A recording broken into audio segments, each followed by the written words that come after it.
11 मार्च 1689 औरंगजेबने वडूद तुळापूर येथे शंभूराजांना हाल हाल करून मारले. ज्यांचे अगोदर डोळे काढले होते, जीभ छाटली होती, संपूर्ण शरीराचा एक एक अवयव वेगळा करून औरंगजेबच्या आज्ञेवरून इंद्रायणी भीमेच्या काठावर फेकून देण्यात आला होता. ज्या इंद्रायणी भीमेने आजपर्यंत शंभूराजांचा शौर्य व पराक्रम बघितला होता, तीच इंद्रायणी भीमा आज मात्र शंभूराजांचा विखुरलेला देह पाहत होती. शंभूराजाच्या रक्तानं लाल झालेलं त्या इंद्रायणी भीमाच्या काठावरचं पाणी सुद्धा थरारत होतं, शंभूराजाच्या रक्तांनी माखलेलं ते हाडामासाचं तुकडे बघून. आता संध्याकाळ होत आली होती, पण शंभूराजांच्या शरीराच्या तुकड्याच्या जवळ जाण्याची कोणाची हिंमत होत नव्हती. औरंगजेबचा आदेश होता तसा. कुणी जरी शंभूराजाच्या शरीराला हात लावला तर त्याचे पण तेच हाल केले जातील. औरंगजेबच्या भीतीनं आजूबाजूच्या वाड्यातले माणसं त्या इंद्रायणी भीमाच्या काठावर जायला देखील घाबरत होती. अखेर पहाट झाली. रात्रीचा काळाकुट्ट अंधार आता नाहीसा होत होता. तांबडं फुटू लागलं.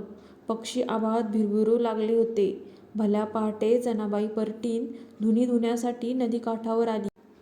धुणं धुत असताना तिला ते रक्तमांसाचे तुकडे दिसले. कुणीतरी सांगितलं, आपल्या शिवाजी महाराजांचा मुलगा शंभूराजांना ठार मारून औरंगजेबानं त्यांच्या शरीराचे तुकडे नदीकाठावर टाकलेत. ते शरीराचे तुकडे पाहून जनाबाई परटीन धावतच गावात आली. शंभूराजांना ठार मारल्याची बातमी आजूबाजूला आता वाऱ्यासारखी पसरली होती. गावचे धामाजी पाटील कोरेगाववरून गावात परतले होते. त्यांच्या वाड्याभोवती आता हळूहळू माणसं जमा होऊ लागले होते. पण प्रत्येक माणसाच्या डोळ्यात पाणी होतं, चेहरा उदासलेला होता. शंभूराजांची ती मृत्यूची बातमी ऐकून आता सगळा गाव गोळा झाला होता. त्या गर्दीतून पुढे येऊन गोरखनाथ बोलले, बाकी काही नाही, पण आपल्या शिवाजी महाराजांच्या मुलाचं रक्तमांस आपल्या गाव शिवाराच्या बाजूला पडावं व आपण गप्प बसावं हे काही मनाला पटत नाही. याचं खूप दुःख वाटतंय. खरं आहे तुमचं, मंदिराच्या बाहेर बसलेला गोविंद बोलला.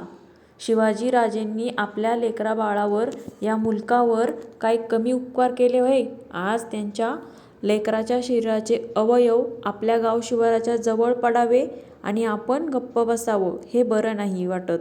इतक्यात धामाजी पाटील बोलले, मंडळी, तुमच्यापेक्षा जास्त शंभूराजांसाठी माझं काळीज जास्त तुटतंय. पण गावाच्या भोवताली 4-5 लाख फौजेचा तळ पडलाय. बादशहाची ताकद खूप जास्त आहे. त्यांनी त्या रक्तमांसाला कोणी शिवू नका असं फर्मान काढलंय.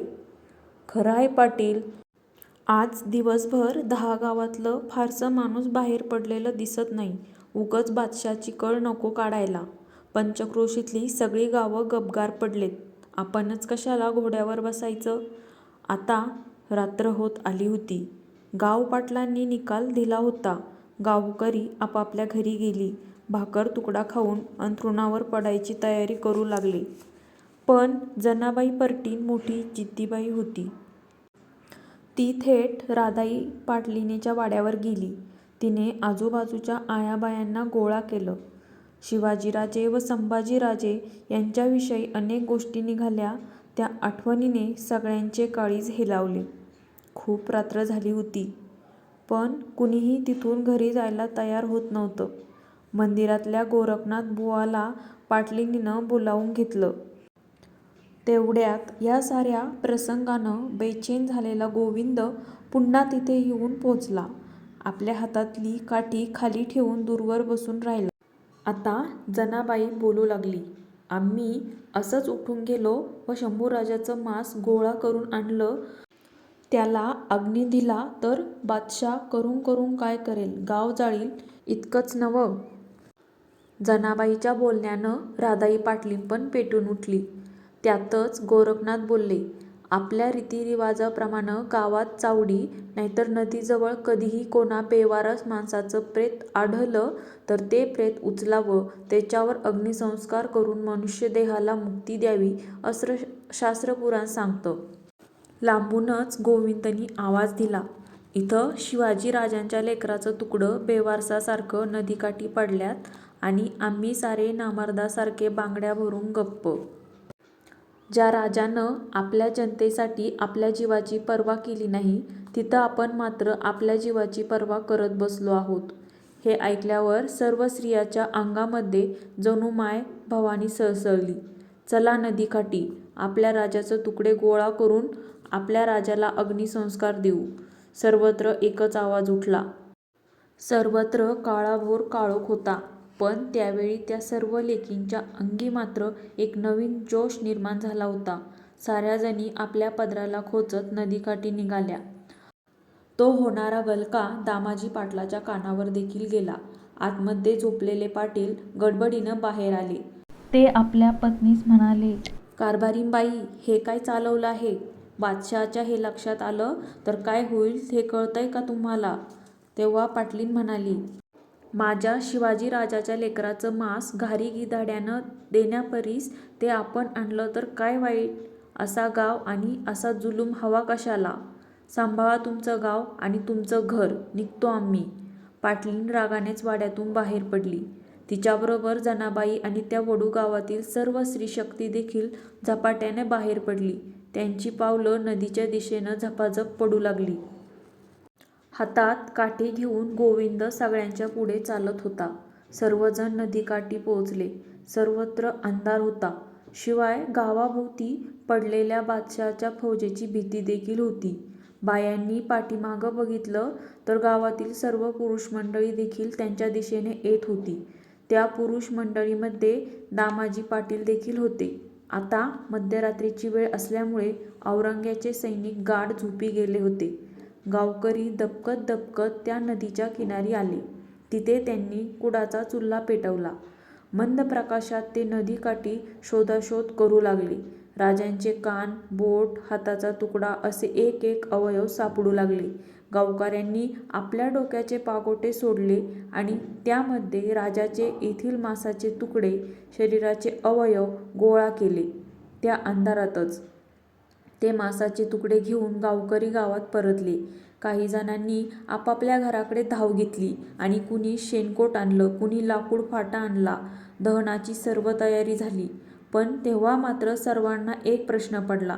राजाची चिता. दामाजी पाटील आपल्या साऱ्या जमिनीवरती पाणी सोडायला तयार होते, पण त्यांची जमीन ही कोसभर अंतरावरती होती. त्या जागेतून बादशहाचा तळ देखील जवळच होता.